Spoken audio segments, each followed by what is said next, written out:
Hey everyone, welcome to the Sam Houston National Forest, north of Houston, Texas. This should be a good one. I'd like to thank Chuck's Tuning for sponsoring this trip down here to Texas. And while we're here, we're driving some fans' cars as well. So this is Kyle.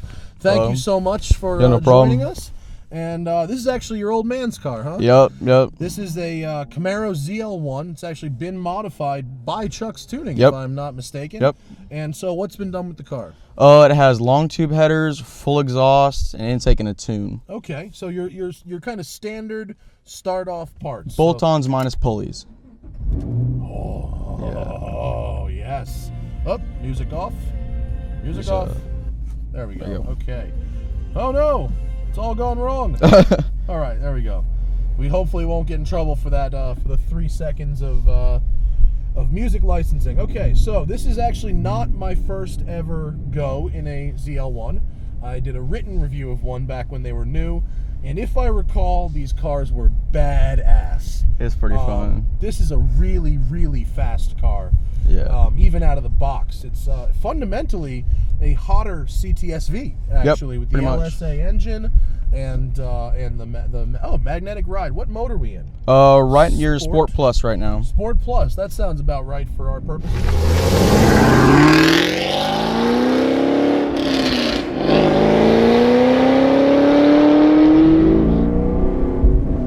Also very loud in here. Yep. It's actually, but this car is more refined than you would think. Yeah, a lot of it's, you can tell it's back there, but it comes alive really around $2,000. If you're going slow and you shift before about $2,000, it's pretty doable. Oh, great power, great power. So your dad told me 550 wheel. Yep. It put 454 stock. Okay, so it's about 100 wheel horsepower over stock. That's correct. Damn, it's got a great shove to it. Yeah.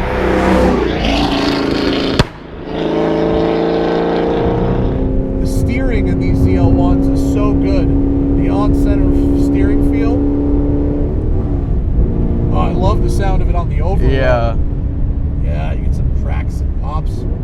Oh, the pops you get in this car are more like shotguns. It actually really does sound like gunfire. When you get a good one, it'll scare the shit out of anybody around you. This is one of these cars I feel guilty. You know what I mean? I'm gonna flip around. I don't want to follow this dumb RAV4. Oh. It's okay. It's okay, Kyle. Yeah. Fine. The RAV4 will be gone soon, Kyle. Stupid RAV4. Worry. It's just a car. I hate just cars. Yeah, right. I see what you're saying though. Someone driving a RAV4 doesn't care about cars the same way that people like you and I do. I understand that. What do you drive? I have an F-150. Oh, okay. Texas. Yeah. How very Texas. Yeah. All right, let's anger the neighbors. Jesus. I really do. I mean it. I feel guilty driving the car. You kind of just got to put that all aside and just... Well, by the time the cops get here, we'll be long gone. Easily. The magnetic ride shocks in these things are so good. It rides just beautifully, whether it's bumpy or smooth, it doesn't even matter. It's not too bad in sport mode either. We've hardly ever put it in tour. Always keep it in sport. Well, Texas has great pavement quality for the most part. Oh yeah. Oh, I'm enjoying this, Kyle. This is good. It's fun. Is that person turning off? I really hope so. So good. And sometimes, I love it. Sometimes you get the backfires and they shake the whole car. Okay, hang on. We're gonna wait because I don't want to follow a van. So we're gonna sit here for a second and we'll be right back. Here we go.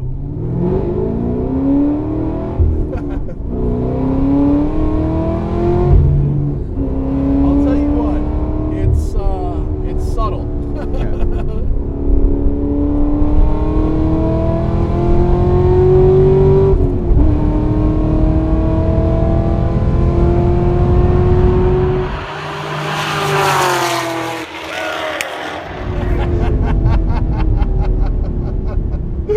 Oh my God.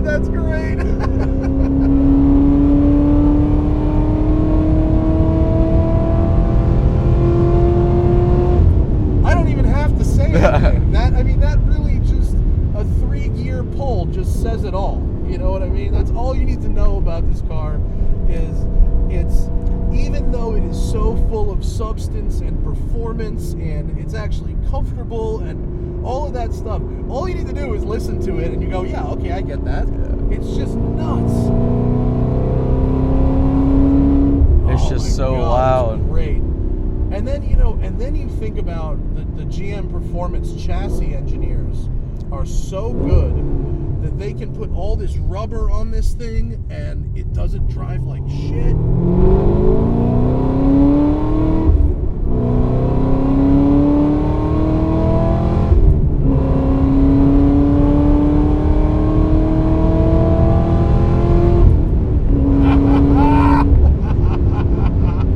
I can't say how fast that was, but that was great. I love it. It's so much fun. And it's so cool with the suspension. It's almost like you can tell it's working underneath you. Yeah. But the body of the car just sort of seems to glide over everything. And on these sweeping turns, you don't really tell the weight. Yeah. Which is good, but when you get into like some of the really tighter turns, it weighs 4,100 pounds, so you can definitely tell that sometimes. Yeah, no, it's a big car, but Texas is a big place. Not a lot of hairpins in Texas. Nope. I have one road where I live that's kind of twisty, and that's it. This is a great Texas car. It's really, really good. Definitely.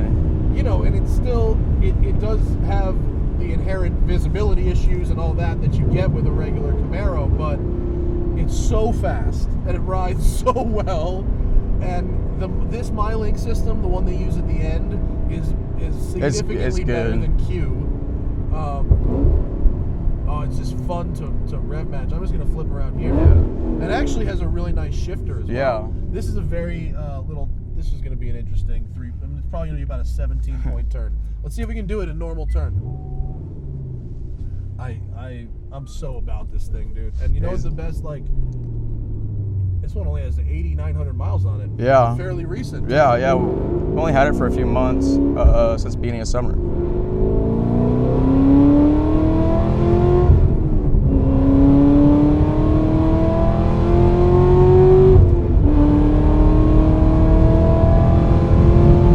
This never gets old, does it?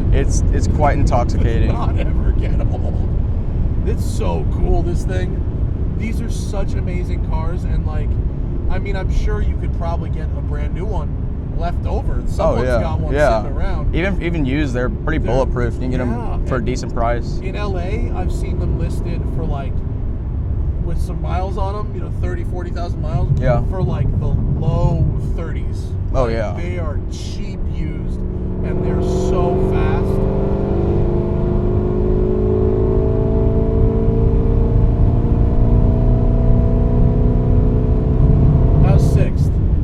Like anyone cares. Yeah.